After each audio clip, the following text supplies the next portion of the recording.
विधानसभा Congress party के प्रबल दावेदार श्री दिनेश परिहार जिला पंचायत सदस्य जी, जो कि पिछोर विधायक एवं पूर्व मंत्री केपी सिंह जी के बहुत ही खास माने जाते हैं और वर्षों पुराने कांग्रेस पार्टी के कार्यकर्ता हैं। 10 साल उन्होंने कांग्रेस पार्टी की सेवा की है और अब करेरा विधानसभा 23 से विधायक का टिकट प्राप्त करने की कोशिश जारी है। इनका करेरा विधानसभा 23 की जनता जनार्दन के लिए जनता की समस्या की सूचना मिलने पर तत्काल उनके पास जाकर उनकी समस्या का समाधान करते हैं। परिहार जी अपने समय का ख्याल न रखते हुए जनता की सेवा में हर पल तैयार रहते हैं। जनयुग में आपका हार्दिक स्वागत है। मैं आरती परिहार। मैं आपको मिलाने जा रही हूँ करेरा विधानसभा के प्रबल दावेदार श्री दिनेश परिहार जी, जो कि केपी सिंह जी के काफी करीब हैं और सिंधिया जी के हमेशा विरोध में रहे। आइए जानते हैं उनसे कुछ खास बातें। नमस्कार दिनेश परिहार जी, आपका हार्दिक स्वागत है डी भारतीय जनयुग में।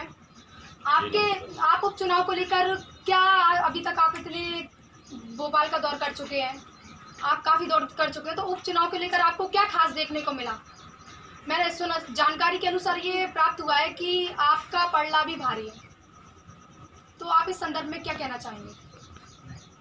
देखिए, पहले तो मैं आपको बहुत बहुत बधाई देना चाहता हूँ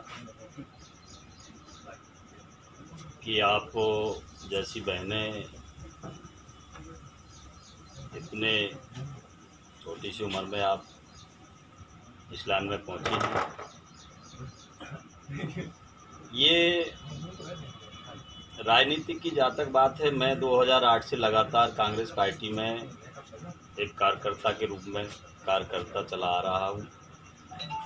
पार्टी की छोटी सी छोटी गतिविधियों से लेकर उनको पार्टी के साथ उनके धरना आंदोलन में बढ़ चढ़ के हिस्सा लेता हूँ।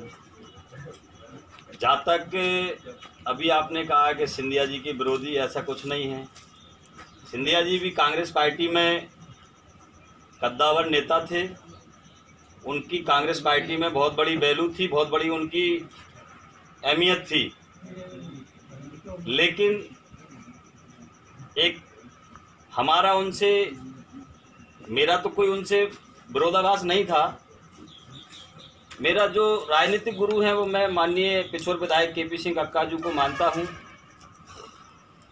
मैं उनके साथ, उनके नेतृत्व में, उनकी छत्र छाया में कांग्रेस पार्टी में थोड़ा बहुत कार्य करता रहता था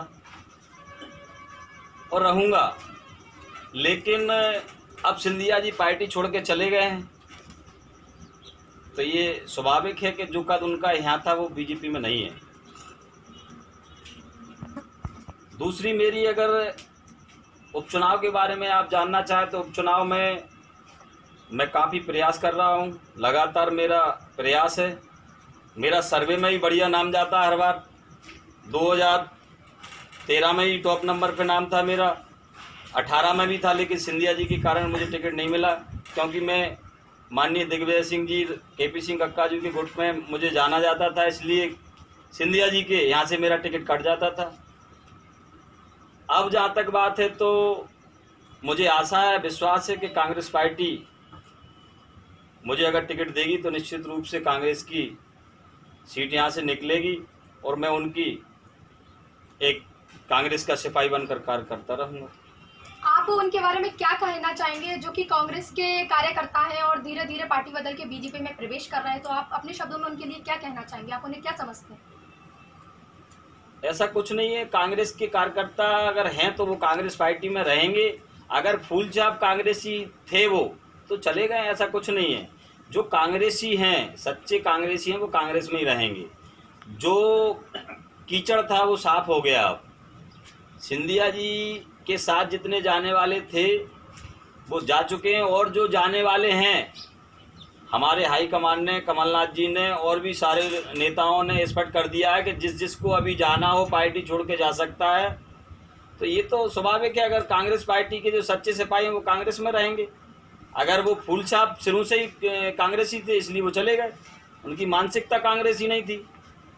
अगर आप विधायक बन जाते हैं तो आप और लोगों से क्या अलग कुछ करेंगे अपनी क्षेत्र की जनता के लिए? मैं अगर इस, पहली बात तो अगर मैं उस मुकाम पर पहुंचूंगा तो मेरे प्रयास सबसे पहले ये रहेंगे कि क्षेत्र में जो कि नेता एक बार इतने बड़े अगर पद पे पहुंच जाता है तो वो क्षेत्र की जनता से जो जितने भी वादा करता है वो सारे वादा भूल जाता है। मेरा प्रयास ये रहेगा कि जो भी सबसे पहले क्षेत्र की समस्याओं को निदान करवाना, क्षेत्र में जो भी कार्य अधूरे पड़े हैं उनको पूरा करवाना, युवाओं को रोजगार दिलाना। हमारे यहाँ कई ऐसी समस्याएं अभी देखो, लाइट के लिए लोग परेशान हैं बुरी तरह से। हम लोग भी, मैं अपने जिला पंचायत की वार्ड में दौड़ा करने जब भी जाता हूँ, क्षेत्र में लोगों से मिलता हूँ, तो अभी लाइट की इतनी बड़ी समस्या है कि खेती का दौर चल रहा है और इस समय धान की बुवाई चल रही है, तो ये लोग लाइट दे नहीं रहे हैं। अभी कांग्रेस में अगर लाइट कटती थी तो जो रोडों पे जाके नंगा नाच करते थे बीजेपी के लोग। आज हमारे कांग्रेस में कोई ऐसा क्या है, झूठ जंगा नहीं फैलाते, और झूठ जंगा फैलाने में बीजेपी माहिर है। तो मैं सबसे पहले तो अपने क्षेत्र की, अगर मैं उस मुकाम पे पहुंचा तो अपने क्षेत्र के लिए जी जान लगा दूंगा। और 24 घंटा तो कोई भी नहीं रह पाता, लेकिन मैं प्रयास ये करूंगा कि ज़्यादा से ज़्यादा अपनी क्षेत्र की जनता को अपनी सेवाएं दूं, ताकि क्षेत्र की जनता के लिए कोई परेशानी ना आए। आप किसान क्षेत्र में आप क्या कुछ अलग करना चाहेंगे? किसान क्षेत्र में हमारे यहाँ अभी यहाँ बगल से ही हमारे 10-25 गांव ऐसे पड़े हुए हैं जहाँ पे कैनाल तो निकली है, उनके लिए पानी का जो पैसा हर साल उनको भरना पड़ता है, लेकिन पानी उनके गांव में नहीं जाता। हाजीनगर, दुमदुमा, लालपुर, जे इधर चले गए, लंगूरी, जेरबो, इस तरफ के लिए पैसा है लेकिन पानी नहीं जाता गांव में। तो सबसे पहले मेरा प्रयास ये रहेगा कि जो उन पे फर्जी पानी के बिल आते हैं, जो पानी का वो बोलते हैं, उनको एक पंजीयन टाइप की जो उनके पास आती है वो ना आए, और उनकी जो कैनाल है वो उनको बनाया जाए भाई, ताकि हकीकत तो किसान के पास जो वो है वो सुविधा तो पहुँचे। सर, यहाँ का मेन मुद्दा सोनचरैया को लेकर आप क्या कहना चाहेंगे? देखिए, सोनचरैया एक मुद्दा, ये तो नेता जब चुनाव आते हैं जब उखाड़ते हैं, इसके बाद नेता कहाँ चले जाते हैं। मैं आपको बता दूं, सोनचरैया एक बहुत बड़ा राष्ट्रीय मुद्दा बना दिया इन लोगों ने।